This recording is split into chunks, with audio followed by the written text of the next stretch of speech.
Hi friends, ఈరోజు మనం ఒక మొబైల్ ఉంది, ఒప్పో మొబైల్ వచ్చింది. ఒప్పో మొబైల్లో మనకి వితౌట్ డేటా లాస్ అనేది మనం ప్యాటర్న్ అనేది రిమూవ్ చేయడం జరుగుతుంది.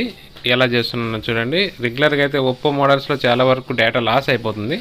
బట్ ఈ మోడల్లో మనం వచ్చేసి వితౌట్ డేటా లాస్ కూడా మనం పాస్వర్డ్ని రిమూవ్ చేయొచ్చు అన్నట్టు. ప్యాటర్న్ నేను రీడ్ చేస్తాను అన్నట్టు. దీనికోసం మనకి యూఎంటీ డొంగల్ ఉంటే సరిపోతుంది.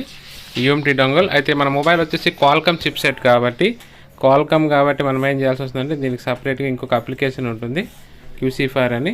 ఇది మీకు ఆల్రెడీ క్లాసెస్ జరిగినప్పుడు కూడా ఎక్స్ప్లెయిన్ చేయడం జరుగుతుంది. దానిలో ఉంటుంది. దానిలో మనకి రీడ్ టూల్ అనే రీడ్ ప్యాటర్న్ అని ఉంటుంది. రీడ్ ప్యాటర్న్ మనం సెలెక్ట్ చేసుకోగలిగితే డైరెక్ట్గా ప్యాటర్న్ అనేది రిమూవ్ చేస్తుంది అనమాట. చాలా ఈజీగా ఉంటుంది. అయితే మొబైల్ని వచ్చేసి మనం స్విచ్ ఆఫ్ చేసి కనెక్ట్ చేసుకోవాలి. Method easy. మొబైల్ని మనం EDL మోడ్లో కనెక్ట్ చేయాల్సి ఉంటుంది. EDL మోడ్లో కనెక్ట్ చేసి ఫోన్ కనెక్ట్ చేయాల్సి ఉంటుంది. చూడండి, ఫోన్ కనెక్ట్ చేయాలంటే ఫస్ట్ స్విచ్ ఆఫ్ చేసేసాను. Volume up and volume down రెండింటిని పట్టుకోవాలి. మనం గట్టిగా ప్రెస్ చేసి పట్టుకొని హోల్డ్ చేసి పట్టుకోవాలి. హోల్డ్ చేసి పట్టుకొని కేబుల్ కనెక్ట్ చేయాలి. కేబుల్ కనెక్ట్ చేస్తే ఆ తర్వాత మనం అప్లికేషన్ రన్ చేయగలిగితే మనం ప్యాటర్న్ ఏం పెట్టామనేది రీడ్ చేసి చూపిస్తుంది అనమాట. అంటే కస్టమర్ ప్యాటర్న్ అనేది మనకి రీడ్ చేస్తుంది.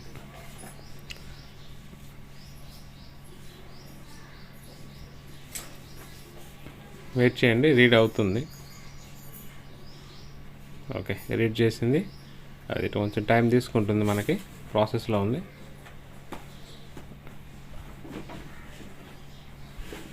డివైస్ ఐడి అన్నీ చూపిస్తుంది. అంటే డివైస్లో మెమరీ ఎంత ఉంది, ర్యామ్, ఇంటర్నల్ GB ఏంటి, ఇవన్నీ కూడా మనకు చూపించడం జరుగుతుంది. ఆ తర్వాత మనకి రీడ్ అయిపోయిన తర్వాత మీకు రీడ్ డైరెక్ట్గా డిస్ప్లే వస్తుందన్నమాట. ఎట్లా ప్యాటర్న్ ఎలా పెట్టారు అనేది క్లియర్గా చూపిస్తుంది. చాలా చూడడానికి చాలా మనకి బాగుంటుంది. ఎందుకంటే మనకు ఆ ప్యాటర్న్ చూపించినప్పుడు చాలా హ్యాపీ ఫీల్ అవుతాం అనమాట. ఓకే, ప్యాటర్న్ మనకు ఆల్రెడీ అర్థమైపోయింది. ఇక మొబైల్ని మనం డిస్కనెక్ట్ చేసేసుకుని రెగ్యులర్గా ఆన్ చేసుకుని ఆ ప్యాటర్న్ అప్లై చేస్తే చాలు అన్నట్టు. ఫోన్ డైరెక్ట్గా అన్లాక్ అయిపోతుంది. చూసారా ఎలా ఉంది ఈజీగా. ఇట్లా చాలా ట్రిక్స్ ఉంటాయి. ఇవన్నీ కూడా క్లాసెస్లో చెప్పడం జరుగుతూ ఉంటుంది. ఓకే, ప్రజెంట్ అయితే క్లాసెస్ రన్ అవుతున్నాయి. Software plus hardware plus chip level. మన దగ్గర మొత్తం కంప్లీట్గా అడ్వాన్స్డ్ లెవెల్ ట్రైనింగ్ ఉంటుంది. IC లెవెల్ ట్రైనింగ్ ఉంటుంది, IC రీబాలింగ్, ఇవన్నీ ఉంటాయి. మీరు స్టూడెంట్స్ కూడా, మన స్టూడెంట్స్ ఎట్లా అంటే క్లాస్ కంప్లీట్ అయిపోయిన తర్వాత కూడా మీకు సపోర్ట్ ఉంటుంది.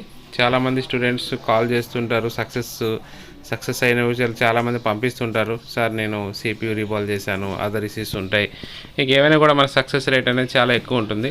కాబట్టి ప్రతిదీ మనం డెప్త్గా చెప్తాం, ప్రతిదీ క్లియర్గా ఎక్స్ప్లెయిన్ చేయడం జరుగుతుంది. కాబట్టి మీకు ఎవ్రీథింగ్ సాఫ్ట్వేర్లో కానీ హార్డ్వేర్లో కానీ డౌట్స్ అయితే ఆఫ్టర్ క్లాసెస్ ఏమి ఉండవు.